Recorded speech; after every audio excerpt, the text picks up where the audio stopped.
Welcome to Legends from the Painted Cave live radio broadcast with your host, Michael Drum, on WCOM Carborough Chapel Hill. We are in the studio, or I am at the moment, looking for Hiccups to join me here soon. I have a few announcements as we like to. Um, our favorite music festival, Shikori Hills Grassroots Festival of Music, Dance, and Healing Arts, every first weekend of May and October, twice a year. We will be bringing the Medicine Drum Sound Bath to many festivals this year. In 2023, I was very fortunate to bring the Sound Bath to 17 music festivals and hoping to do that again this year. This year, 2024, I was away for a few months, and Bagel and Michael Wolf and the whole Young Drum Journey crew brought the Medicine Drum Traveling Medicine show to you all while I was away. Other festivals in the area, there's Soul Harmony in middle September. They're kind of expensive, but there's a pretty good crowd that shows up there sometimes. It's a 3-day camping, as well as Shikori Hills is. There are volunteering opportunities, so you can get your free entrance, volunteering, something like 4 hours, 12 hours, 4 hours a day, Friday, Saturday, Sunday. And stay tuned for a sound bath at about 10 after 9. We'll also like to have one before the end of the show, about 10:40. They're about 10-15 minutes long. So get ready for that and scoop up your journey blanket and pillow and get yourself comfy.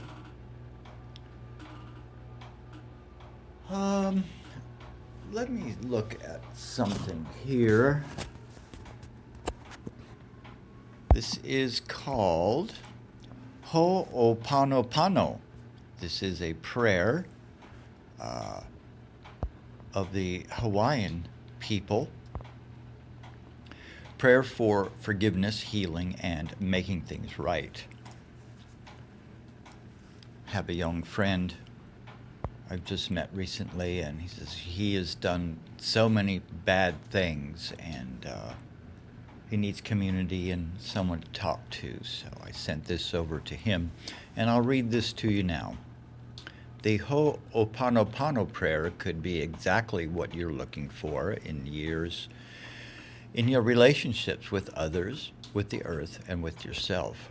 First things first, I had just to make a print of this prayer as a unique gift. What is Ho'oponopono? It's an ancient Hawaiian practice for forgiveness and reconciliation. It's more than a prayer alone. It's a process of making things right in your relationships with others, ancestors, deities, the earth, and most importantly, yourself. The family ritual focuses on working through problems together, openly expressing feelings and releasing each other. This is the act and intention of holding a space of reflection, repentance, forgiveness, and gratitude. Gratitude, the foundation of learning how to achieve a quiet mind. Special words are exchanged, emotions are revealed, and forgiveness flows both ways. A ceremonial feast might follow, symbolizing the release. A ritual, so to speak, a physical enactment of an emotional, well, you could say commitment.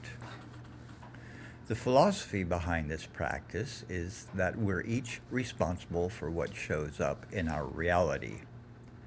We own our own feelings and our experiences, and that's what we learn to do and transform them into a positive way of thinking and acting in our lives and showing up. So even if someone else has wronged us, we're the ones saying, I'm sorry, forgive me. The foundation of this practice is unity. An unbreakable bond connects you to everyone else, even though we seem so separate. When errors are corrected externally, errors are corrected internally. When we cleanse our consciousness, we contribute to the cleansing of the collective consciousness. When we forgive ourselves, we too are forgiven. Importante stuff here. As within, so without. As above, so below. Loving each other and loving yourself is kind of the same thing. When we focus on healing the past, we help heal our light right here, right now. When I right any wrong in my thinking, I adjust and amend problems in the physical realm. The practice of Ho'oponopono helps us understand and heal the experience in our life that I've attracted or participated in or have been affected by. In common with other shamanic traditions, the Hawaiian tradition teaches that all life is connected. Ho'oponopono is, therefore, not only a way of healing ourselves, but others and our world as well. Written by Timothy Freaky. Shamanic Wisdom Keepers. While the Ho'oponopono prayer is by no means a complete training in the Hawaiian practice, this can be profoundly healing for all you've gone through and are still trying to move through.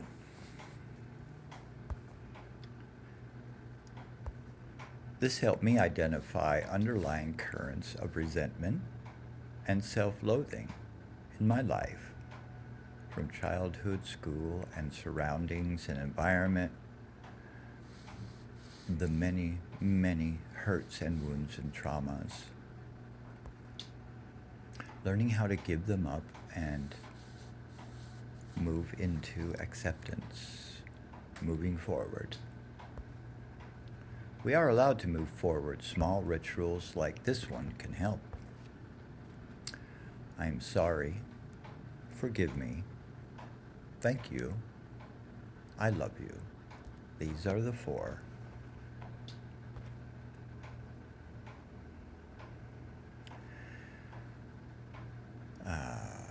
The prayer is repentance, forgiveness, gratitude, and love.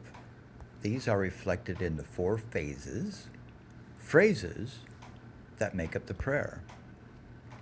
The phrases, which you can repeat in any order silently to yourself or out loud, are I am sorry, forgive me, or please forgive me, thank you, I love you. It's natural to resist this practice at first, especially if you've got a lot of healing to do. I was, after a few times, got easier and easier. Practice, practice, practice. This prayer has a lot of power. Excuse me. You can chant these 4 phrases to address a specific problem in your life, regardless of whose fault this is, your past, your ancient lineage, or the relationship with the earth. We can also practice for no reason at all. We can immediately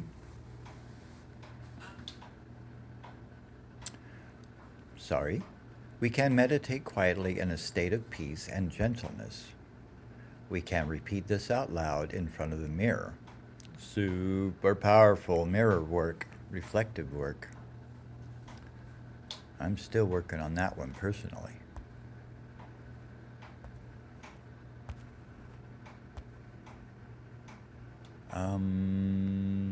Let's see here. I guess let's just stop there with that. Okay, let's shift over to another page. Yeah, looks like we're still recording. Good. Well, with that, let's go ahead and move into a sound bath, shall we? Got my recorder on, so the show is being recorded. If anyone might be interested further. All right, so push away from your computer desk. Go ahead and hop onto the sofa, get your tools put down, and let's get on to a sound bath.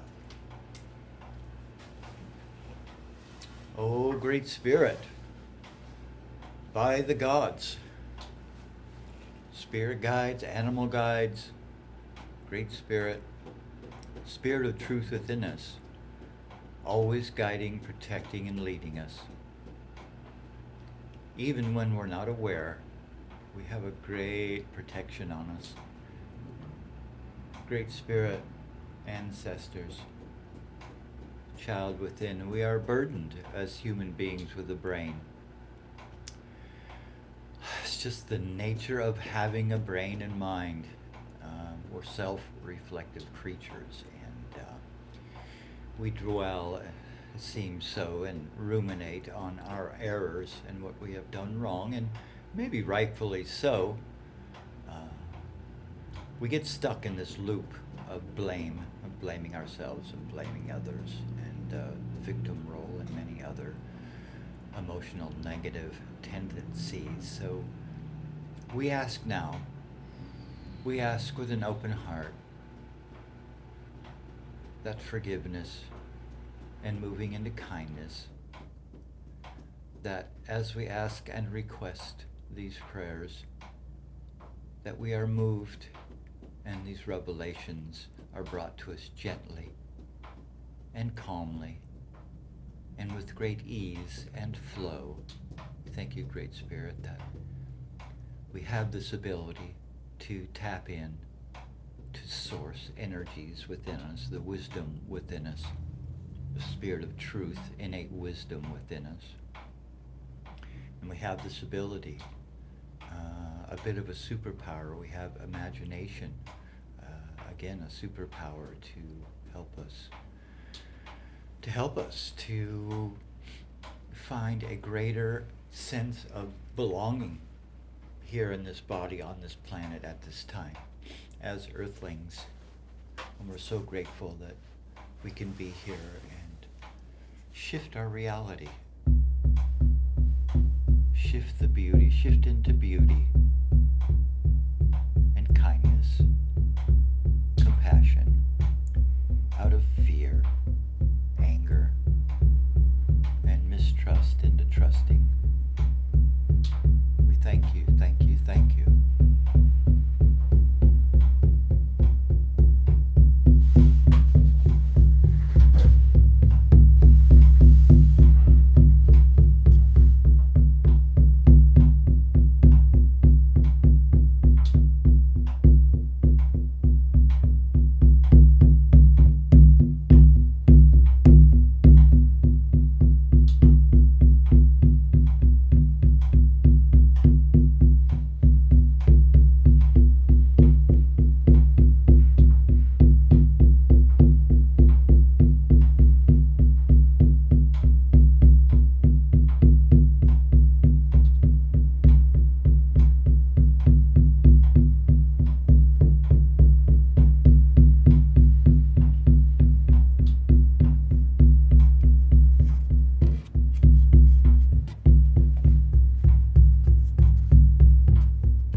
stream.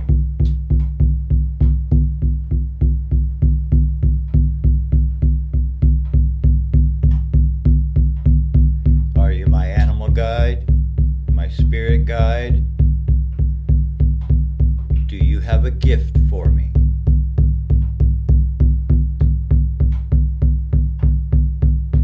You may also present a gift.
Floating downstream.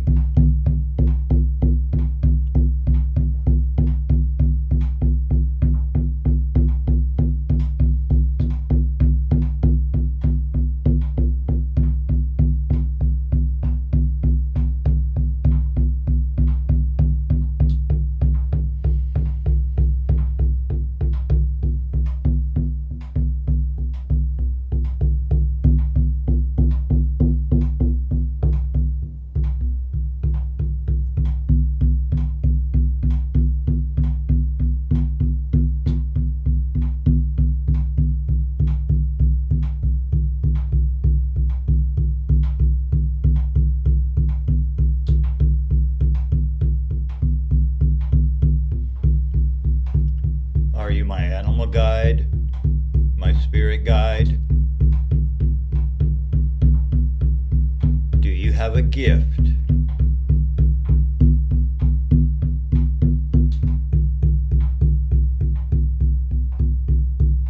I have a gift here for you also.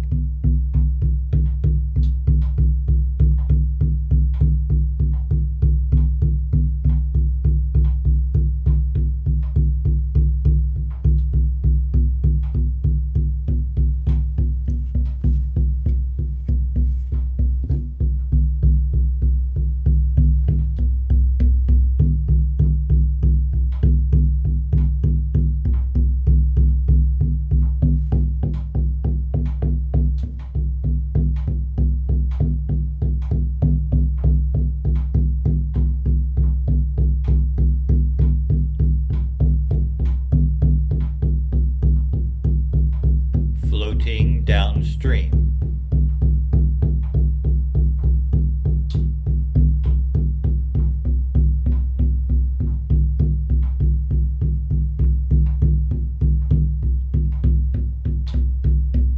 You see a mist ahead.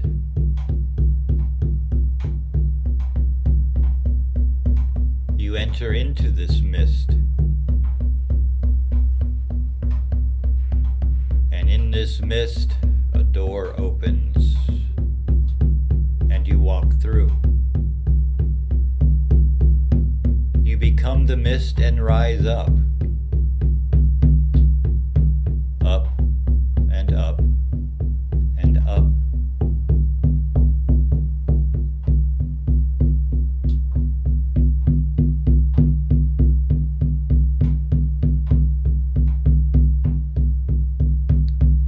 The feeling of floating.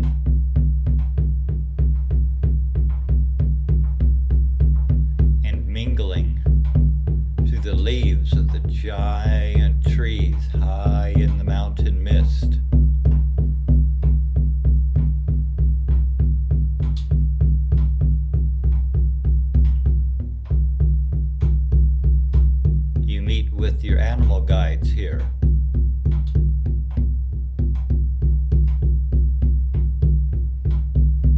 imagine animals?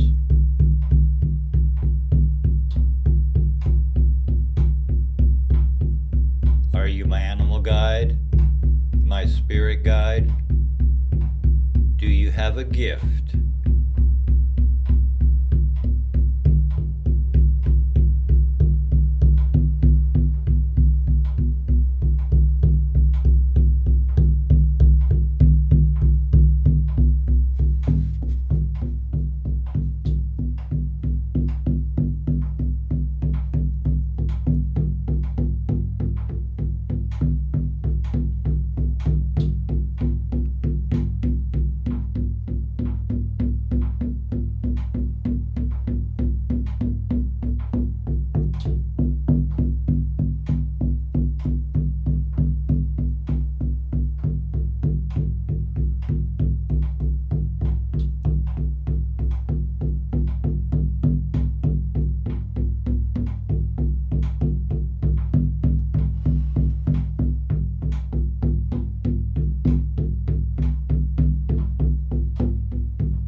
Are you my animal guide, my spirit guide? Do you have a gift?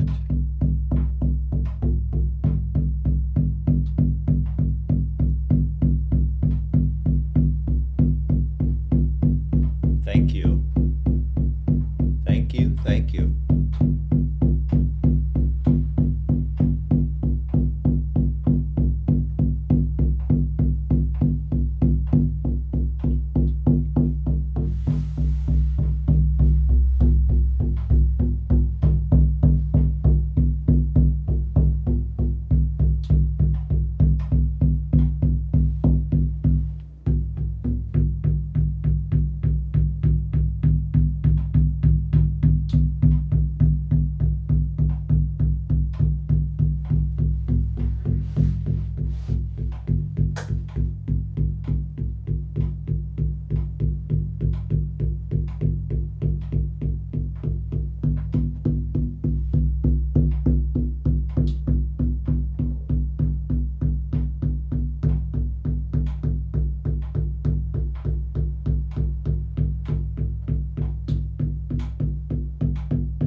long, deep breaths when you're ready.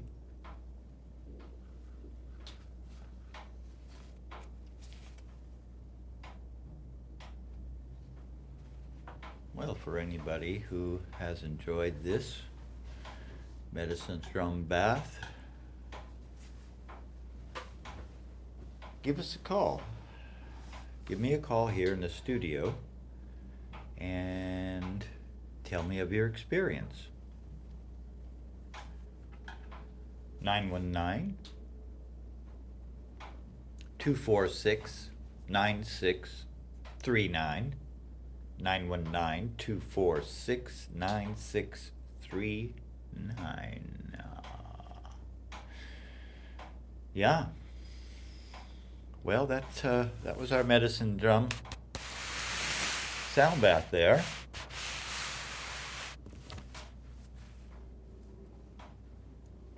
So give us a shout, you guys. We don't have many listeners yet. But, we will be nationally and internationally syndicated one day. And if that's any motivation for you, okay.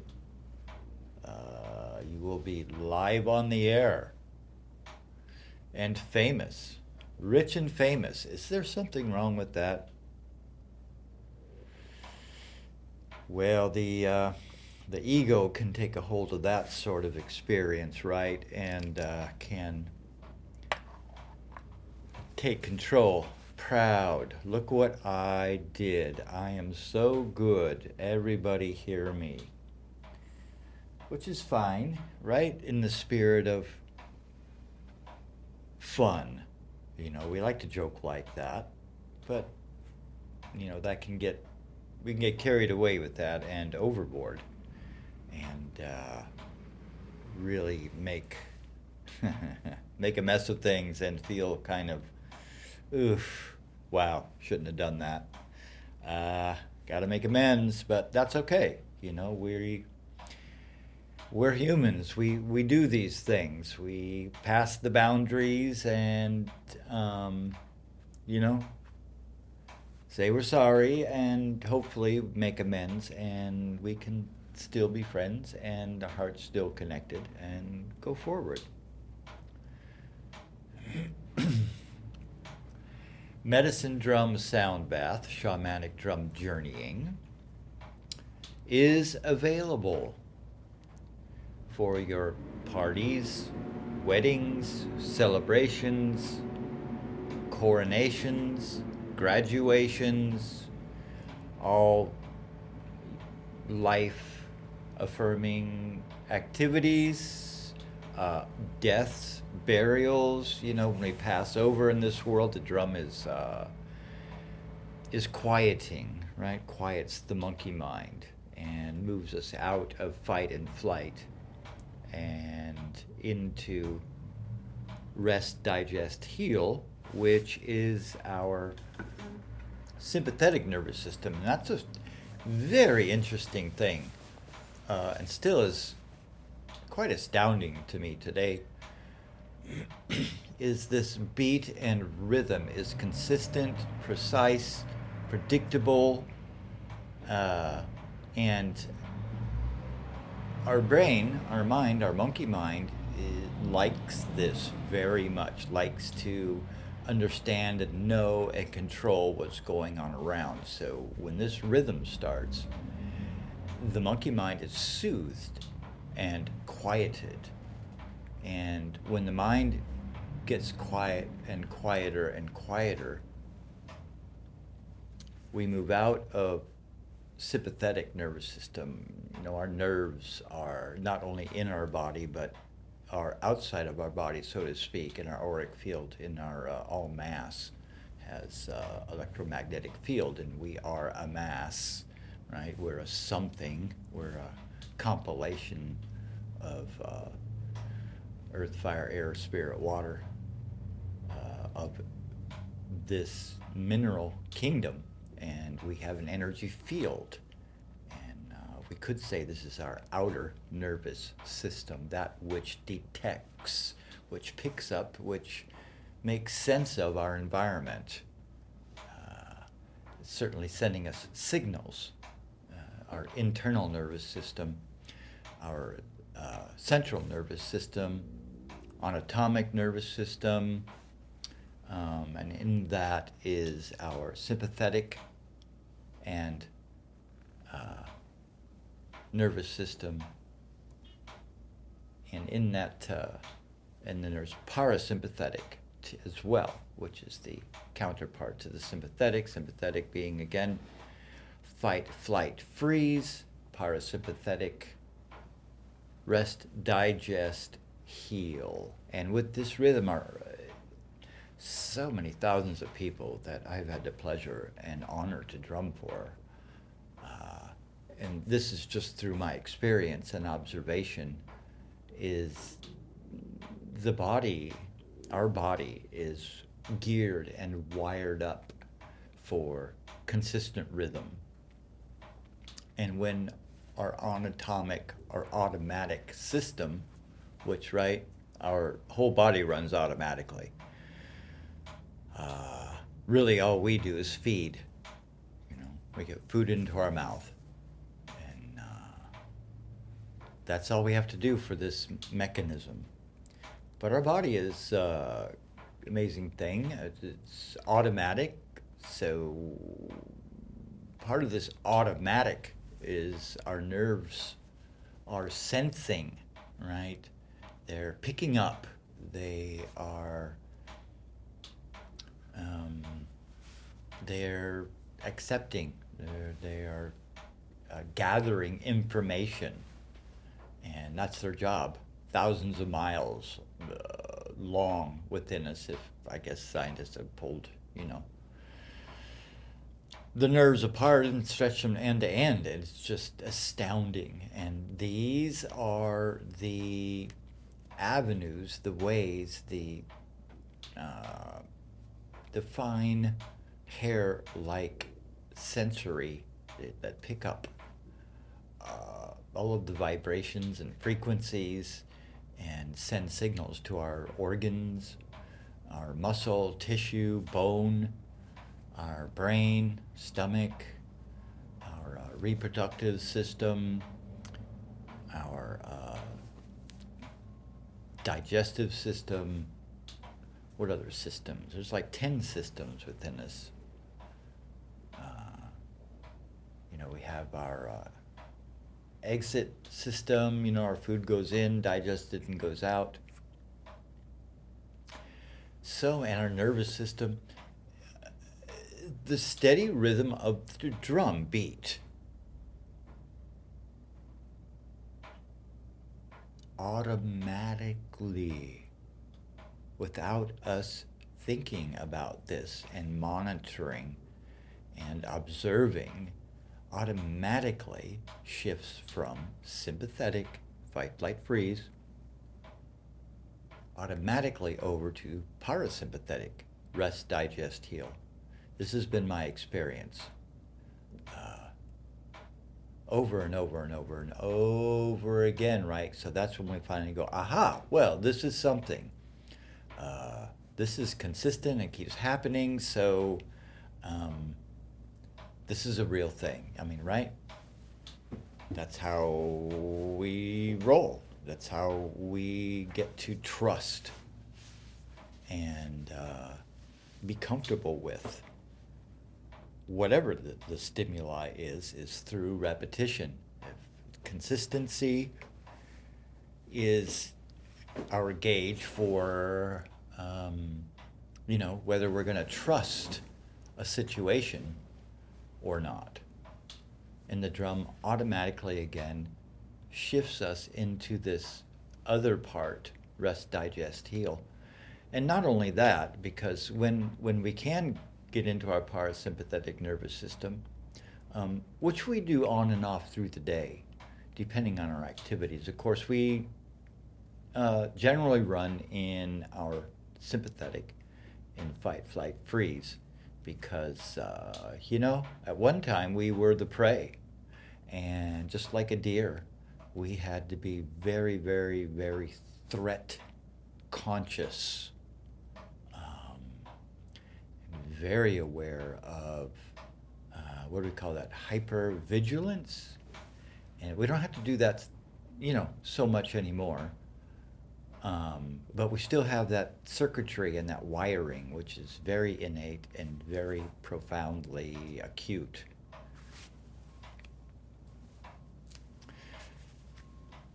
So we run mostly in that high voltage, high energy threat detection automatically running. And the more we're stressed, of course, the more the nervous system is hot, right? Nerves are heat. It's like cortisol, right? Cortisol, norepinephrine, these caustic hormones, chemicals, fluids that run through our body when we have to fight, flight, freeze, when we got to mitigate the threat situation at hand, whether that's from our own thoughts or something out here externally. We need to, might have to like run, and we got to. So that's this very hot chemicals that are excreted in our bodies, so we can get all the energy we can into getting away or fighting or freezing, for that matter, because sometimes that's a strategy that there's a threat nearby. You want to be super quiet, because we've got a hiding spot in with these hot chemicals running through. And if we stay stressed out in our work environment, in our family environment, in our relationship environments, then our nerves start to burn out. The ends especially are vulnerable because they're new and they're growing, and they burn out first if we cannot get out of the sympathetic, caustic, cortisol bathed panic situation. So we have to switch, right? We've got to switch back and forth from the sympathetic nervous system to the parasympathetic nervous system, rest, digest, heal. And the medicine drum, sound baths, romantic drum journeying, the constant rhythmic tempo of the drum automatically does the shift out of the burning cortisol, burning up our nerves, to quieting our nerves so they can grow again or create new pathways. Now that's everywhere, right? That's in our brain. I've heard a lot about that lately with the old timers, the Alzheimer's, Parkinson's, these which are nerve issues. And if our body is stressed, with especially our stomach, if it's just our second brain, the vagus nerve, gut brain axis. If we're in this panic stress mode, are killing off brain cells, brain nerve endings. That's where we get these brain, what would you call it, unhealth, Alzheimer's, Parkinson's, and the many more, is our nerve endings are burning off. They are being killed off because it's too hot, and we have to get rested. And this medicine drum rhythm does that automatically. And a shortcut into deep states of meditation. This is medically, scientifically studied and affirmed and reaffirmed through the EEG and different electrode and electronic monitors. And it's very easy to find out about that on the internet. These Harvard and Oxford and John Hopkins, all around the world, these electronic studies are being done and proving that consistent rhythm produces deep meditative states, as experienced long-time meditators who dropping into what is called theta brainwave state. There's basically 4 stages, 5. Beta, our conscious mind, awareness, reality, concentrating, our ordinary reality consciousness. Alpha, we're quieting down and calming, very creative, right in the zone sort of brain waves, getting quieter. And then theta, B-A-T, beta, alpha, theta, is right before sleep, deep, deep meditative states. That's where these great meditators all over the world forever, you know, in our history and lineage of meditation and the books and cultures, arts and societies that teach and learn prayer is what we say here in the West. These deep meditative states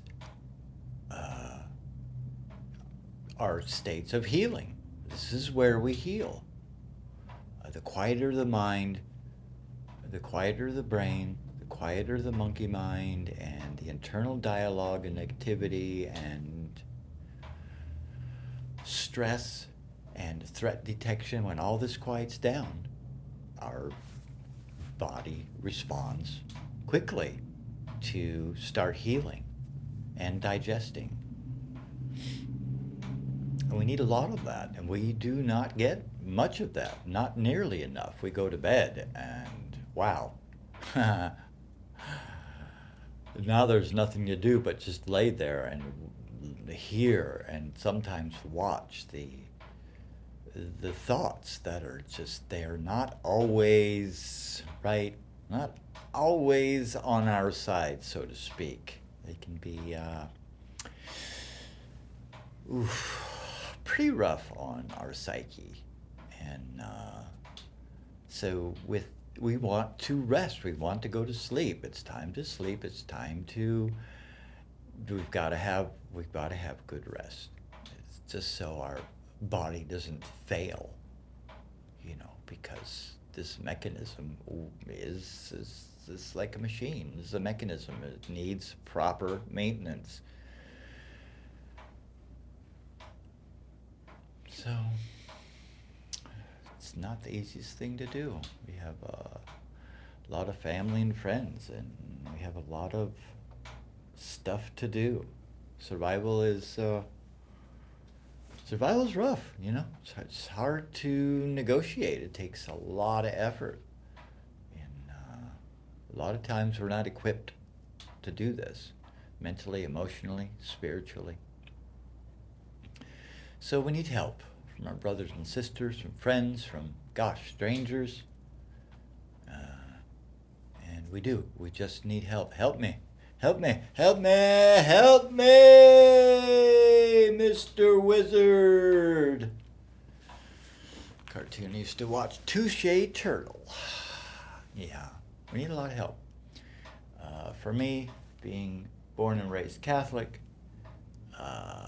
you know, I'm very familiar with guilt and shame, embarrassment, and all that mess. So, still working, 67 years old, years young, years good, and still, forgiveness. It's gosh, I'm so sorry. I so did not want to say that or mean that or feel that or be angry or hateful. I'm so sorry. I really blew it, and I hope you can forgive me, and I hope I can forgive myself, of course. And you know, I thank you, and you know, I really do care. I really do love you, and that's, you know, we mess it up, we F it up, and everybody, if you're a human and you have a brain, you understand, right? We screw it up regularly, And being a parent of nearly a handful of children, and doing the whole married life and mortgage and the whole 9 yards, automobiles and repairs and animals. It's rough. It's rough to survive, even without all that, dealing with our traumas and that aren't even ours in some cases. We say, "Gosh, I'm so sorry. I'm just so wrecked this." And that's an art. That's a skill that we need to learn. Is how to forgive ourselves, and for for what? We're a victim of our environment and our heritage and DNA. So why should I be forgiven? This was done to me. I haven't made any it's not my fault that that I act the way I do because this was done to me. And it's not my fault if that's my programming. So I don't need to be forgiven. We go through lots of these mental gymnastics because, right, we make mistakes, for heaven's sakes, goodness sakes. We just do. And the medicine drum is really good at helping with quieting and calming and being at rest. So, come on, get yourself some. So we are available. So give me a shout. Facebook is Legends from the Painted Cave, or Michael Kurt Dre. Can hit me up there, or I am healed at live.com. Or that would be at live.com, and hit me up there. Social media, email, and I would be very happy to bring this healing arts medicine drum practice into to your gathering. And I would really love to do that. So we operate by donation. So, give me a shout. And, if I got to travel a ways, it'd be nice to get a little glass money. A very smooth ride, smooth like glass.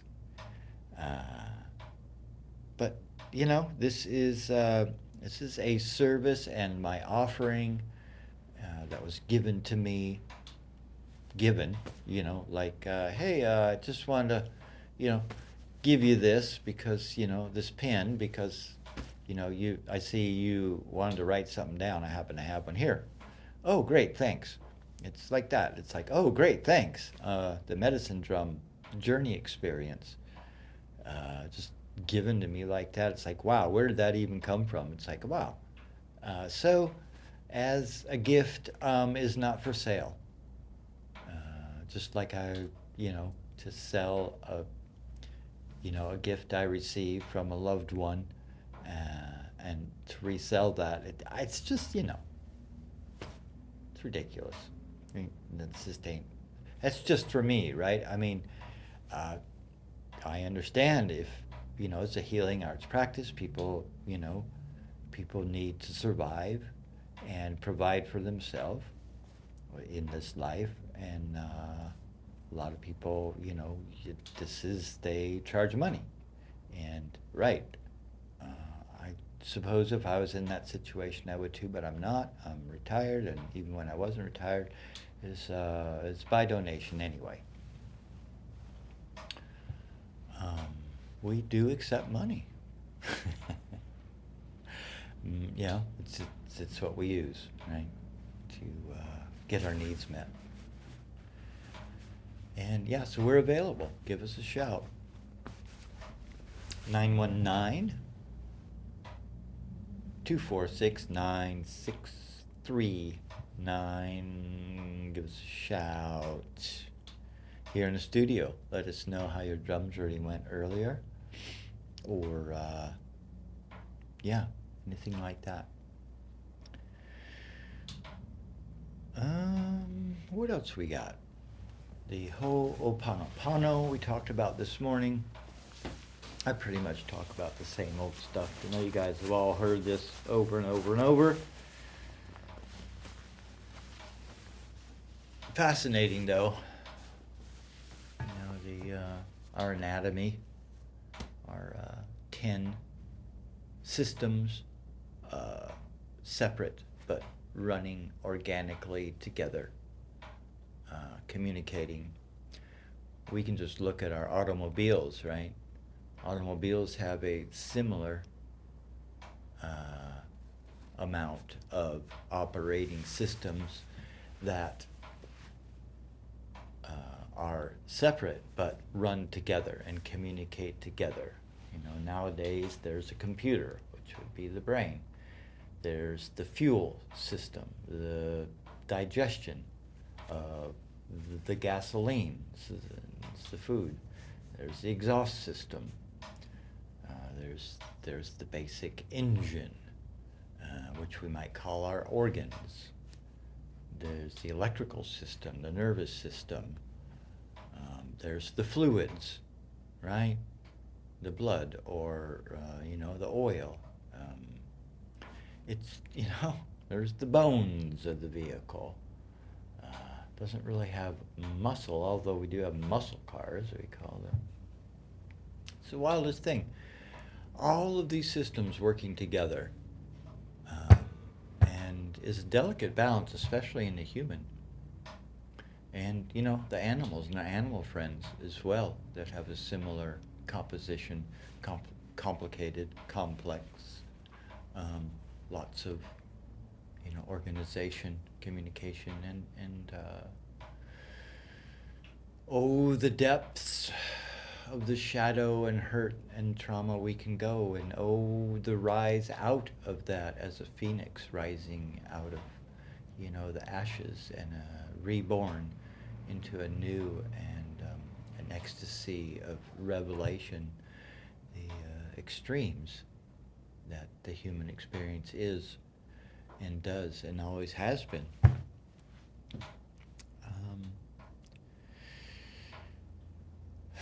What else can we talk about? Well, I have been, nervous system has been on my mind a lot in these years, and there's a new science new study in science of another pretty new nerve system. It's called the there it was. My brain just gone. Where are you again? The what is that? The vagus. Thank you. The vagus nerve runs like from our sacrum area down from our genitals, right, all the way up to our brainstem. Now this is a continuous nerve system. So hits pretty much our eyes first and ears, our throat, taste throat, runs on down to our organs, and our heart, stomach, diaphragm, our whole belly area, and then on down. And oh my gosh, that struck me not long ago as our chakra systems, and this very ancient art of similar to our meridians from the Chinese that have mapped this thousands of years ago, and how we have energy centers throughout our body, and acupuncture, and these are nerve These are nerves, stimulating nerves, which send signals to different organs. And so we can stimulate them.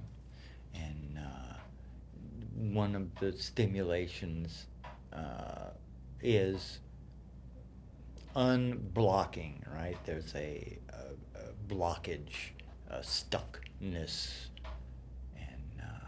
and like pressure points on our body. We can push on them and get, we will experience relief. We've got, oh gosh, Chinese, man, there are what, thousands of them in the body, these pressure points, these needle points, acupuncture points.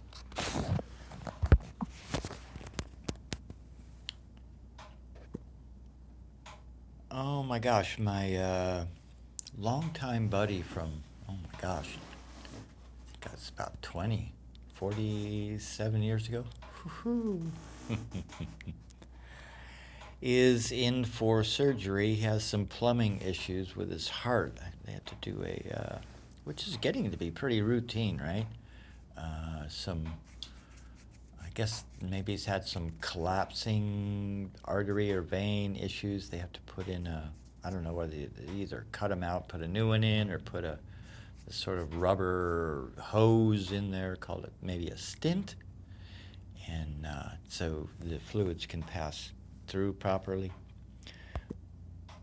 Well, Scott, hope you're feeling, better soon. Get well soon.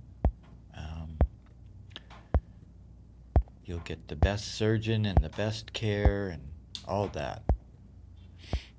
We'll be in touch, brother. Known him for, oh my gosh, that long. Imagine that.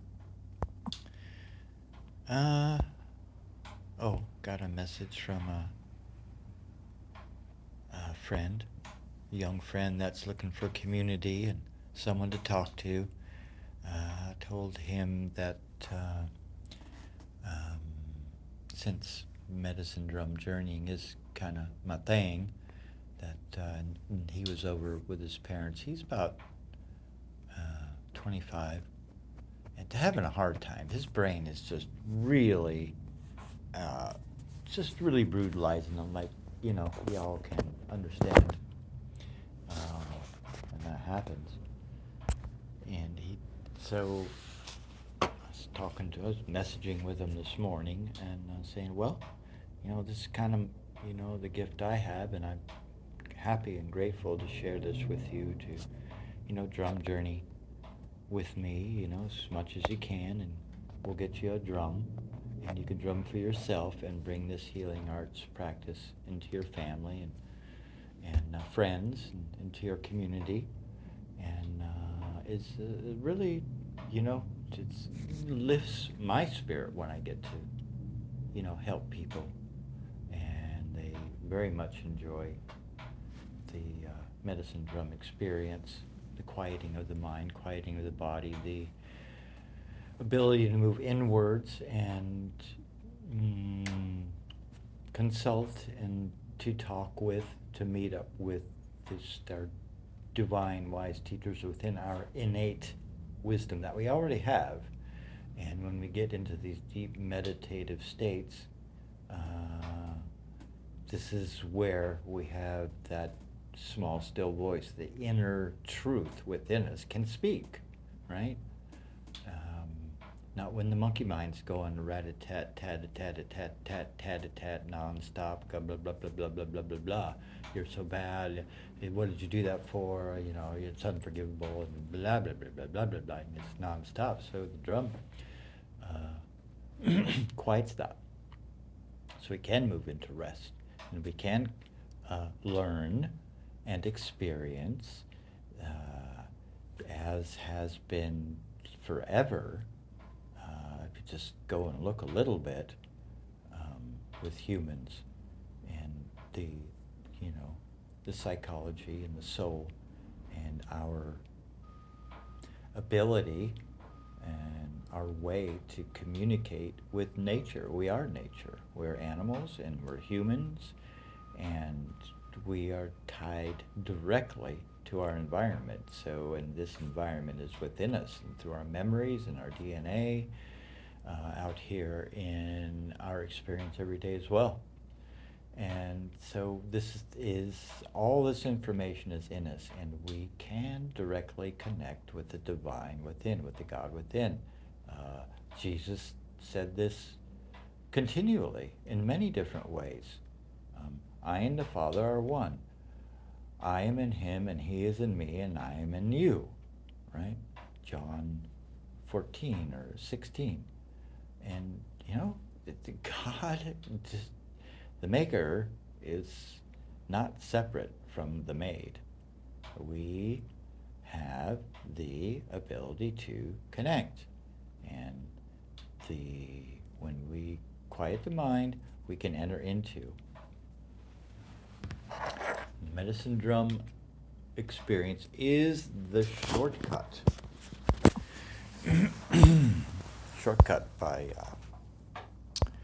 Michael Harner, who was pretty much responsible for bringing the medicine drum from South America to North America. Medicine drum sound bath. The rhythmic tempo of the medicine drum facilitates entrance into deep rest and often transitions through to a lucid dream type experience or spirit world. In this deep meditative state of imagination, intelligence, the ability to observe, and spirit, one is open to receive knowledge and wisdom from within. In this ancient healing arts of animal and spirit guides, inner truth emerges, leading you towards your highest potentials. I am Michael Drum, and your host in this shamanic drum journey experience. What else we got here? Well, not showing any pictures. This is radio. Oh, yeah, Alan Watts, the Chinese farmer, 2 minutes and 12 seconds on YouTube. It's a sweet little story about, this ancient story, Chinese farmer, right? Chinese, goes way back. Told many different ways, but he has condensed this down quite short. I've heard much longer versions. The story of the Chinese farmer goes something like this. Once upon a time, there was a Chinese farmer. This Chinese farmer had a son. And they had a horse. And they woke up one day, and the horse was gone. The neighbors gathered around and said, "Oh, that's just too bad now, isn't it?" And the farmer said, "Maybe." Well, a few days later, the horse returned with 7 other horses. And the son corralled the horses, and the neighbors all gathered around and said, "Wow, well, that's really good, isn't it?" And the farmer said, "Maybe." The next day, the son was on the horse, and they're wild, and threw him off, broke his leg.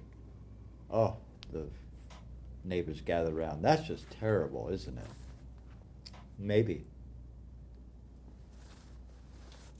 Next day, the conscription officers, there was a war going on to draft the son. And this is a violent war, and rarely anyone returned, any of the men. "Oh, can't take him, broken leg." Neighbors gathered around. "Well, that's great news, isn't it?" "Maybe." The whole process of nature is an integrated process and of immense complexity, and is really impossible to tell of anything that happens in this is good or bad, because you never know what will be the consequences of a misfortune. And we can never know what will be the consequences of good fortune. You can look that up on YouTube. Yeah, right. We've had that happen plenty, haven't we? We'll be in a tight spot, or we'll say something, or, oh gosh, that was bad luck. That was a misfortune. And, sometimes pretty quickly, or might take, till the next day we sleep on the day and we wake up and, we'll say, wow, if that didn't happen, then this wouldn't have happened, and that has happened because of that misfortune is a good fortune. We just can't really know. It's a complicated, integrated system, and this is part of our teaching, right? One of the great teachings of being a human being is we learn to say maybe, like the Buddha, the middle way, and neither. It's bad and neither is good. It's just, well, we'll, it is what it is, as we say. And we just learn to accept and through time, and not judge ourselves and not judge others and not judge the situation. And just stay, learn. We learn. Learn. There are teachings that help us to navigate and negotiate this human experience, which we find, good and bad, right and wrong, up and down, duality.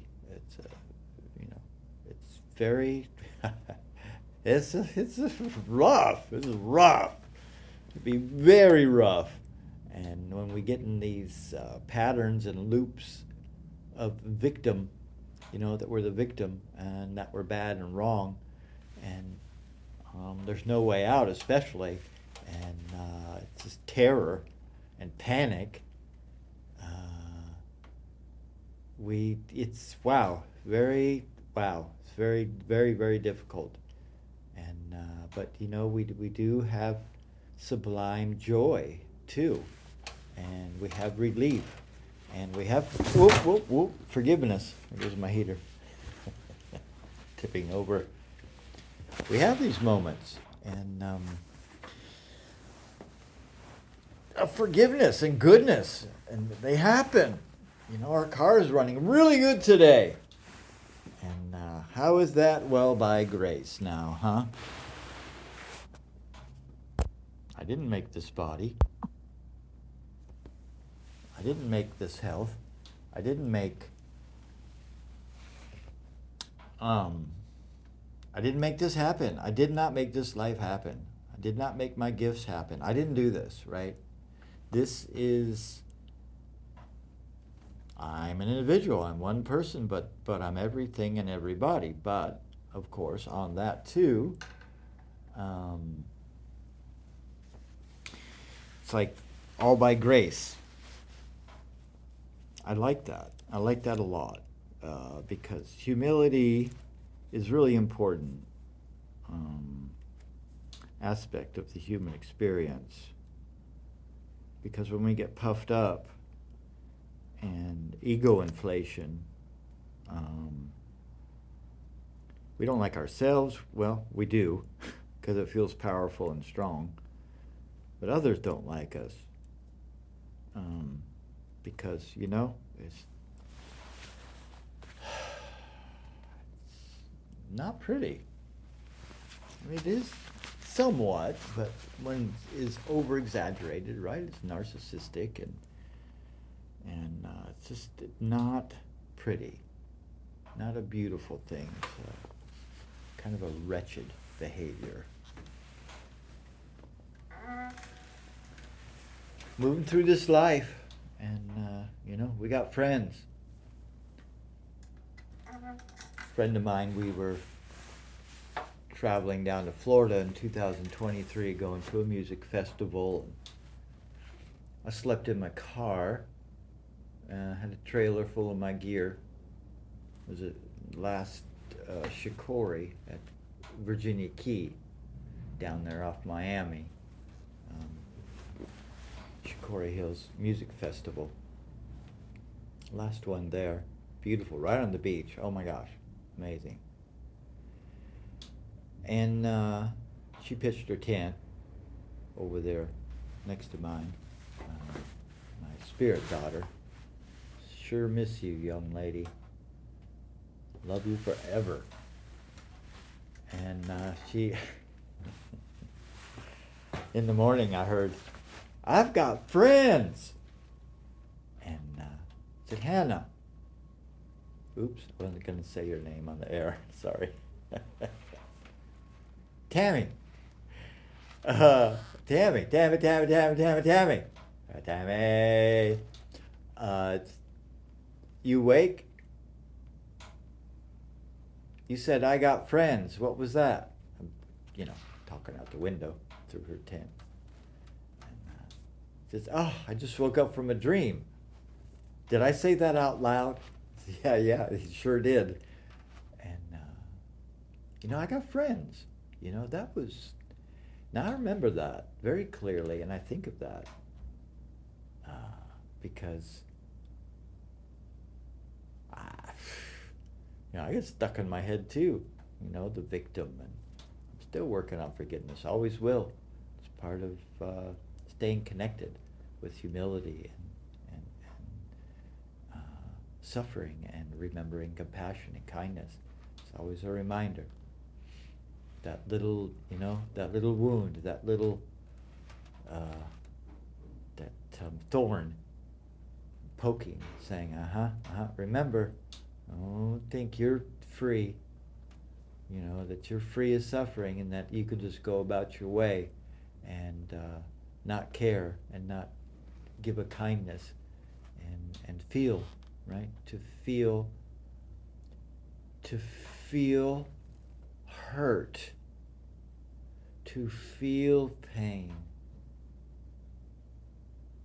is a gift when we are reminded to be compassionate, when we're reminded to sit with somebody and hold safe space. So there can be a connection, a way, someone to grieve with. I have friends, someone to share, right? The burden, to care. Help me carry the load. Because we are beasts of burden, right? Beauty and the Beast. It's because we carry these regrets, right? And worries, past and future, and there really is no present because it's already gone, it's already gone, it's already gone, it's already gone, it's already gone, already gone, already gone, already gone, already gone, already gone, already gone. Like, as soon as it's gone. And we have our inner child work too, right? Shadow work. Amazing. So much, wow, just to consider the human experience and all the different realities and imaginations and imaginings and mindsets, because we get ill, right? It's just, we have a body and we get ill and we get sick and the body, we die and deteriorates, and it's just nature. This is just nature doing her thing. Crazy. And here I am, an individual, 67 years old. How am I going to survive? This is no easy thing. Being a human, being an animal, being a creature, life, living, death. It's we have fear, pain, the fear of pain. We want to stay connected to the hurt and the wound, the wounded healer, because that keeps us compassionate and out of the bully and the careless and the angry, the what do you call that? That type, the I don't care about you, curse you, and I'm better, which is so easy for us to do because that's our survival tactic. That's what protects us, and that's our guard and our shield. And but we really must be have these wounds at least a little bit, so they keep us grounded in our humanity, in being human, and being a spiritually minded, God-minded, compassionate sort. And the Buddhists and Buddhism, there's no such thing. There's no such, God in the sky and creator and all that. Life is what life is. Life is what life always has been. Life is what always will be. Nature, the nature of experience, is life, living, death of creature eating creature. It's very despicable, right? They're hurtful. That's what we got, though. We must make amends and make a sacred act, right? A ritual, a kindness in taking another life. Sorry, gosh. Sorry, I've got to eat you. I don't want to take your life so I can continue mine. So rude. So rude. But there we are. This is if we want to stay living, it's what we must do. And there's a lot of sorrow and a lot of grief and a lot of sadness and a lot of hurt and a lot of wounding in that all life must eat other life. It might be the single source of, it might be the first wound of all wounds that cause suffering. That cause the suffering of the human being in our mentality, in our soul, in our psyche, in our mind, in our brain, is I must kill. I must murder to keep my life alive. Likely the original wound. So how do we possibly negotiate that? Well, with reverence, with sadness, with remorse, with please forgive me.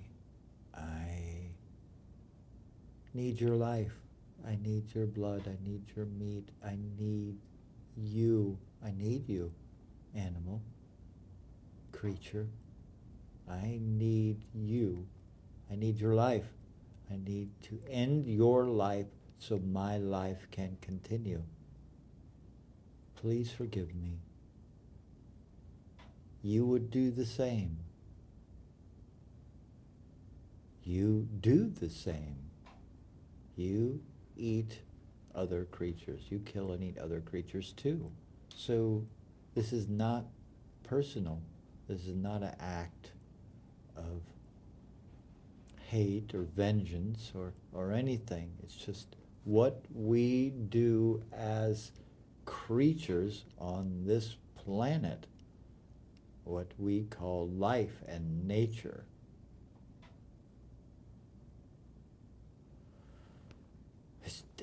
We have to accept that. It's hard to accept, though. Accept that we have to do that. The original wound, and I am so sorry. I am so, so, so, so, so sorry that I've got to kill you and murder you and take your life. It's got to be the original wound, right? And this is what we must heal. How do we reconcile this when we're sensitive creatures? We have a conscience. It's like, no, this is wrong. This is wrong. This is so wrong. So wrong. I cannot be a part of this. So we'll eat vegetables. Well, is that any less because they're red blood? They don't have red blood, Well, how far do we want to, go with this? No, not really different. Well, yes, a little different. Or animal byproducts. Well, like milk, right? Then cheese and yogurt and stuff like that. And we want to think, well, there's living organisms in there. Has to be living, because dead, we eat dead stuff. We don't do that. We can't do that. It's like gross. We vomit. It's like we can't. It's not part of how we're made. It's not a natural nature thing. We have to eat living. And, depends how far we want to go with that. But all life is a living life, is alive. So, this life hurts. We've got to stay connected to the hurt so we can compassion. In Buddhism, in that belief system, that experience structure,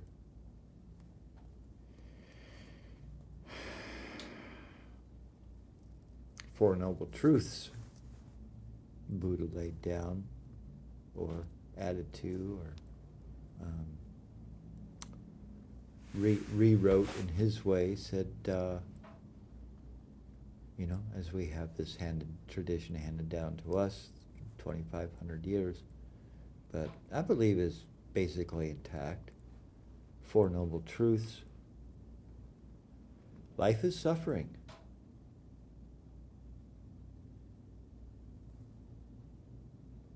Is a cause of suffering. There is a cause of suffering. And this is where Buddha's revelation came in after all his starving nearly to death for real. Was his addition was there is a way out of suffering.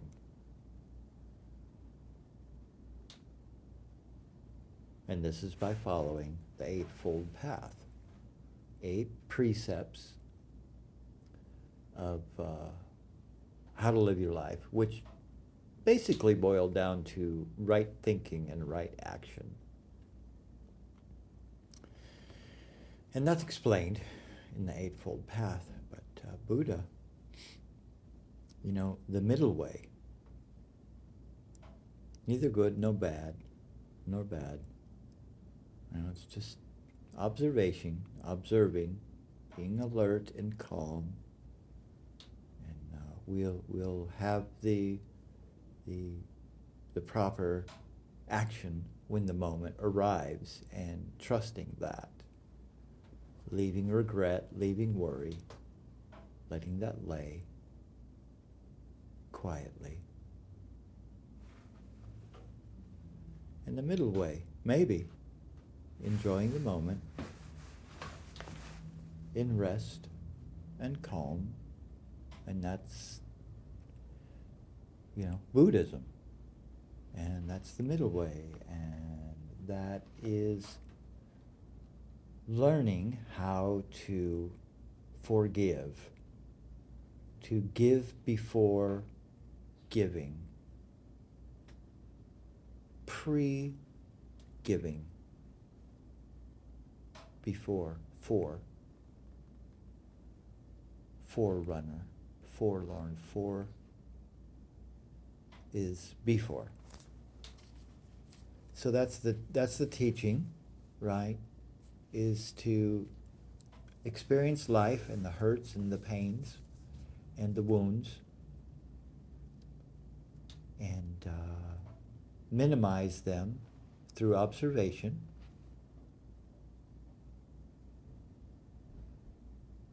Bringing,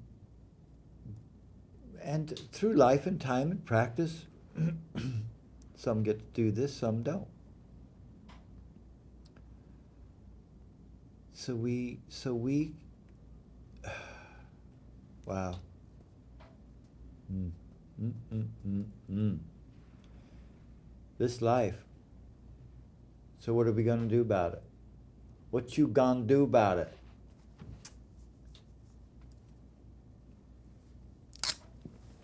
Well, we'll see what today holds for an experience.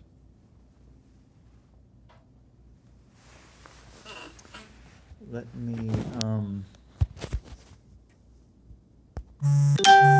I need to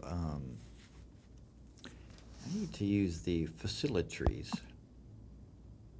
So I'm going to put you on a little a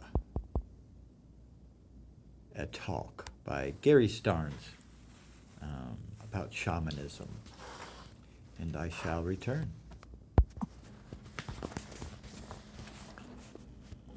Let's see here. The shamanic journey is a fundamental shamanic practice that allows people to, in a sense, leave their ordinary reality context and have a structured way to enter into what we think of as a spirit world, or a separate kind of reality system, which is, by the way, at least as real as the one that we are encountering right now.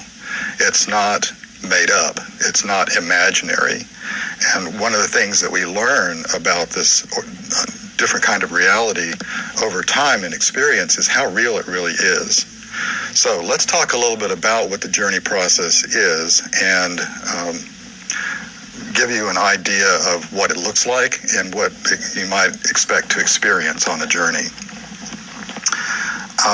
I think of the shamanic journey as being an interaction, a dance, if you will, that combines imagination and intelligence, the ability to observe, and spirit. The three of those components all work together in order to provide the journey, the person who's doing the journey, an experience of some kind that can help them to explore a question that they're interested in, explore a relationship perhaps, look at things from a higher or different perspective than they ordinarily would whenever they are just thinking about things. So the way that works is that most often people need to begin a journey by using their imagination. One way to do that, which is very traditional, is to begin by going into a hole in the ground. There's a kind of a shamanic journey that's called a lower world journey, which is different from an upper world journey or a middle world journey. But to keep it simple, let's talk about just the lower world journey. In entering into a lower world journey, you would be looking for a hole in the ground. Now, you have to use your imagination in order to begin this process. So you might imagine yourself walking down a path with a meadow and trees and grass and a blue sky above, perhaps. And as you're walking on this path, you also have in mind what your intention for the journey might be. It's always a good idea to have a reason to have a journey, even if it's just to explore more about how you journey. How does it work for you? So in your imagination, you're thinking about your intention, and you're also sort of looking around for some kind of entrance into the earth. It could be a crack or a spring or a snake hole or a space at the bottom of a tree. It really doesn't matter. And the entrance may be unique just to you. In other words, you may be the only one who has access to that particular kind of entrance. So at a certain point, this entrance will appear, or you can even create it for yourself. Doesn't matter. But when it shows up, you allow yourself to go into that entrance, into that hole. Most people then encounter some kind of tunnel or a tube or a transition of some kind in which they travel, or through which they travel. And they may have certain kinds of experiences. It may be a hole with dirt, or it may be a culvert with cement, or it may be water. Again, it really depends on the individual who's doing the journey and how they're using their imagination. But notice too, as you're working with this journey, with this transition, some amazing things may show up.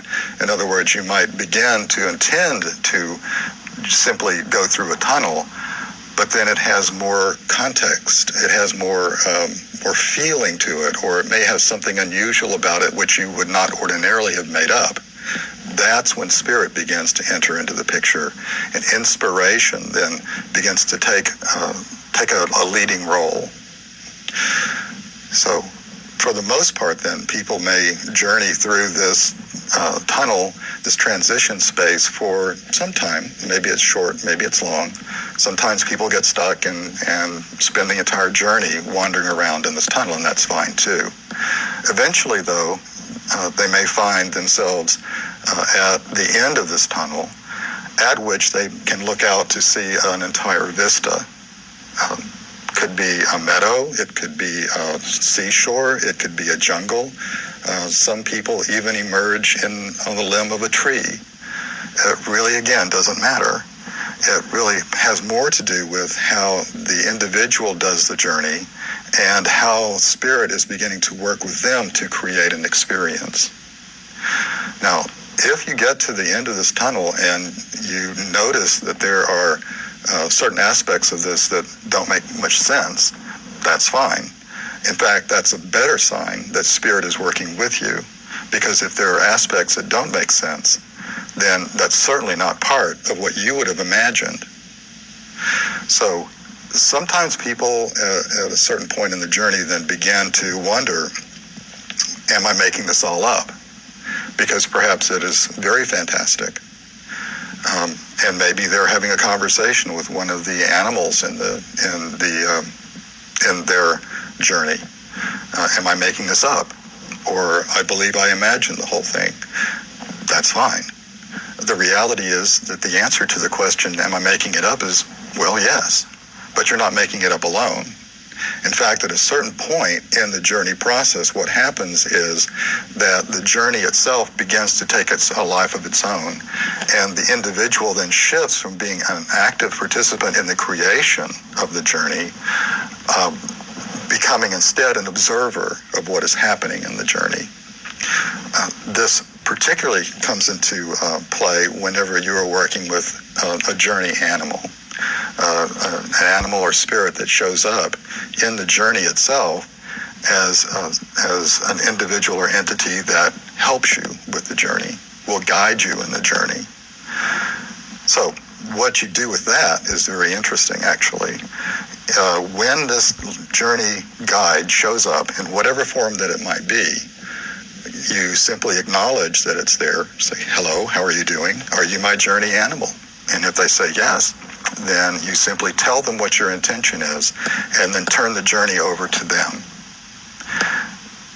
Then they will lead you. They will take you wherever it is that you need to go, or have a conversation with you, perhaps, with what you need to know about in order to answer your question. Now, what's neat about that is that at that point, it's like you turn off your mind.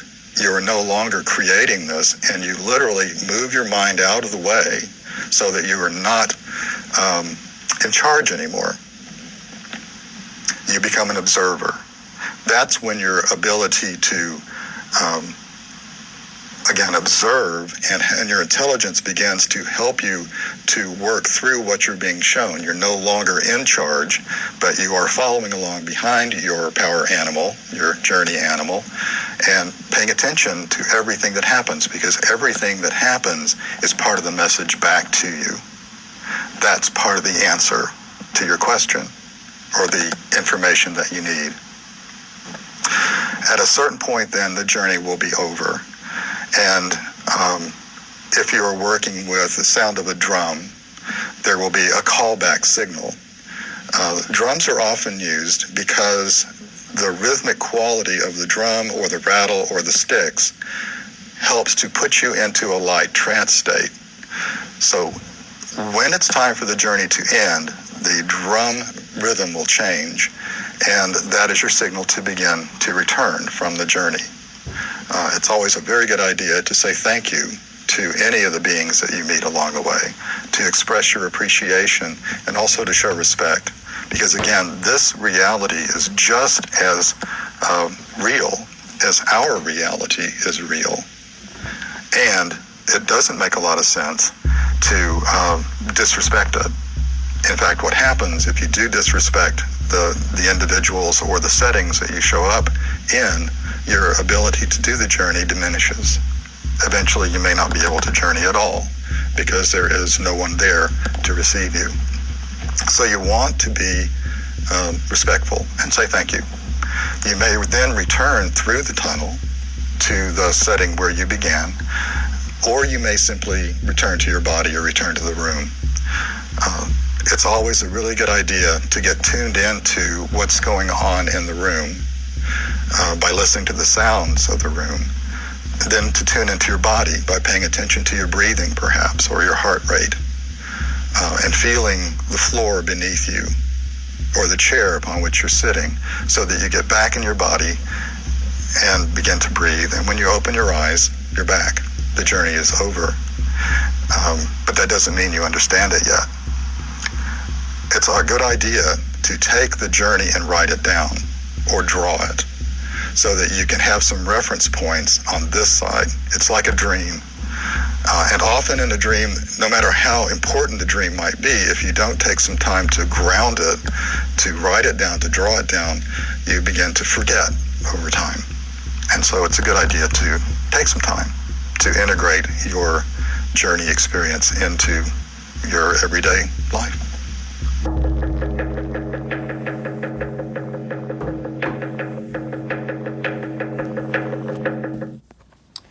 That was Gary Starnes, the Shamanic Journey on YouTube. Let me try that again because I didn't really have the microphone on and I'm fussing with it. Sorry about the background noise. That was Gary Starnes, the Shamanic Journeying.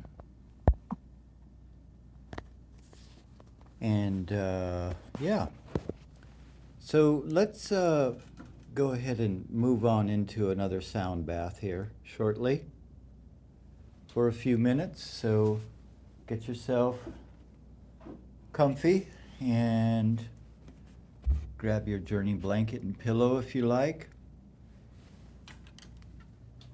And we will go ahead and start in. Thank you, thank you, thank you, Great Spirit, great truth and wisdom within. We call on you now in this sound bath, in this drum journey, that we may receive and quiet our inner knowledge, our inner knowing. Thank you, thank you, thank you. Nowhere to go, nothing to do, no one to be. We're here resting, receiving, allowing, floating downstream.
each other's eyes.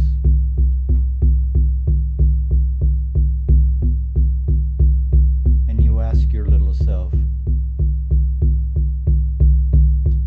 tell me of truth.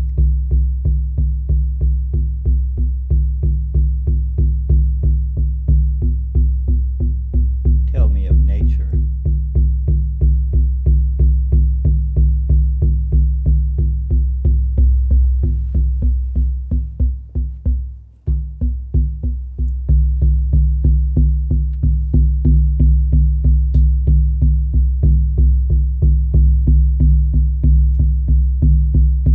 Tell me of kindness and love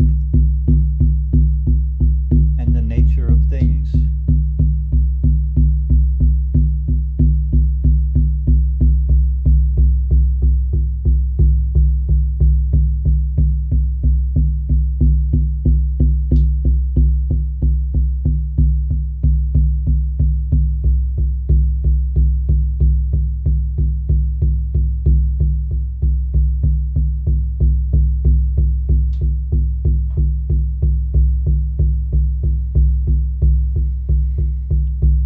Floating downstream.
Are you my animal guide? My spirit guide? Do you have a gift?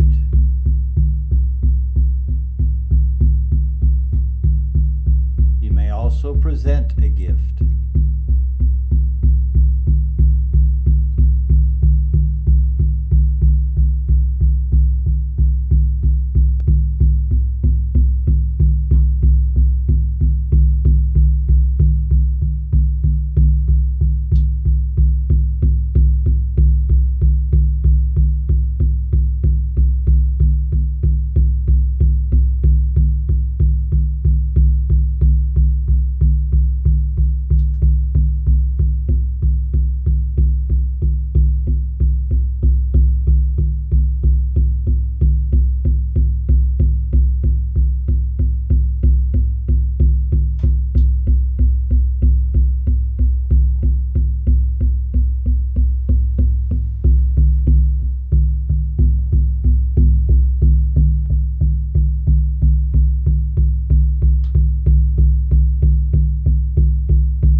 gift.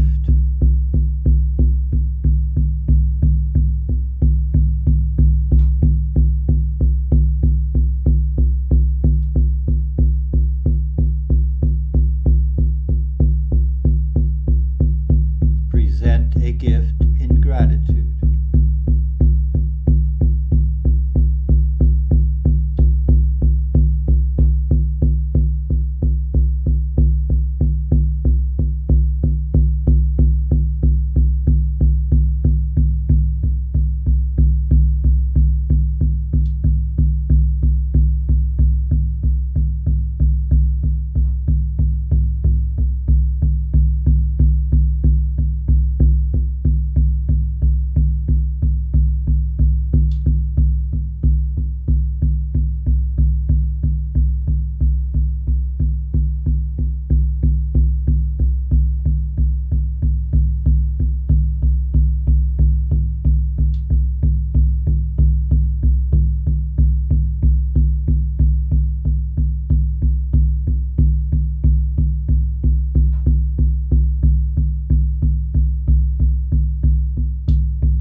Following your path back now, returning slowly and gently.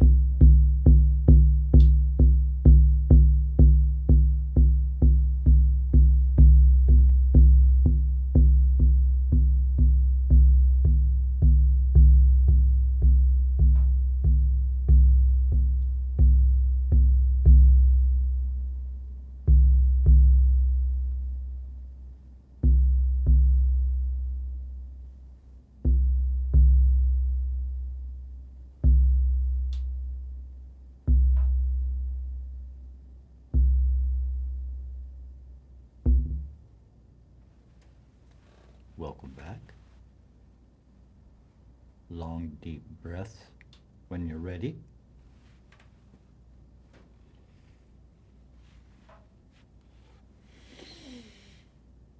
Thank you, thank you, thank you. Thank you, Great Spirit. Divine Source wisdom within.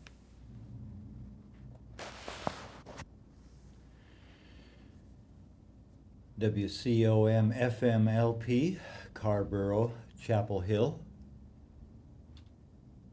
Legends from the Painted Cave, live radio broadcast.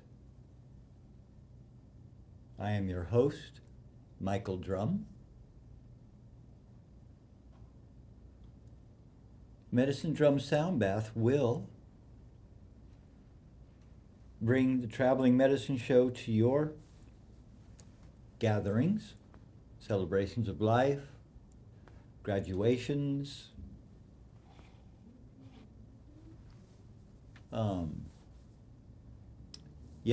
celebrations, births, deaths, any sort of gatherings you might be holding, parties. We'd love to be there and bring this unique healing arts practice to your friends and family and community. So just give me a shout. I do operate by donation.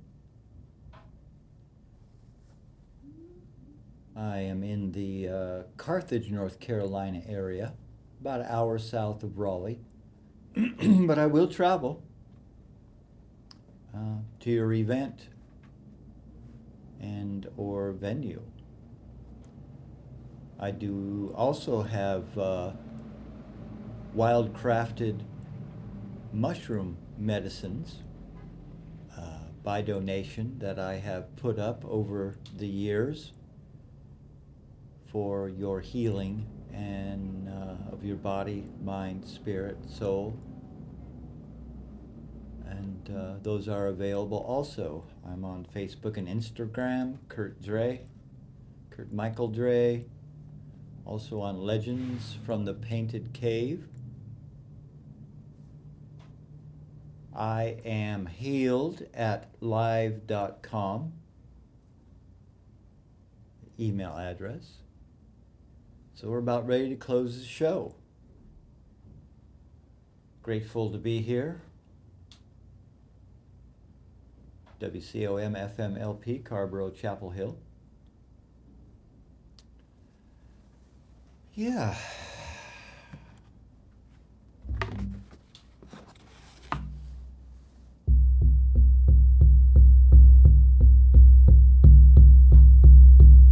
Thank you all for being here. We will return next week, 9 to 11 a.m. Mondays. Again, if you'd like to have the Medicine Drum Sound Bath at your place, give us a shout. Bye-bye. Love y'all.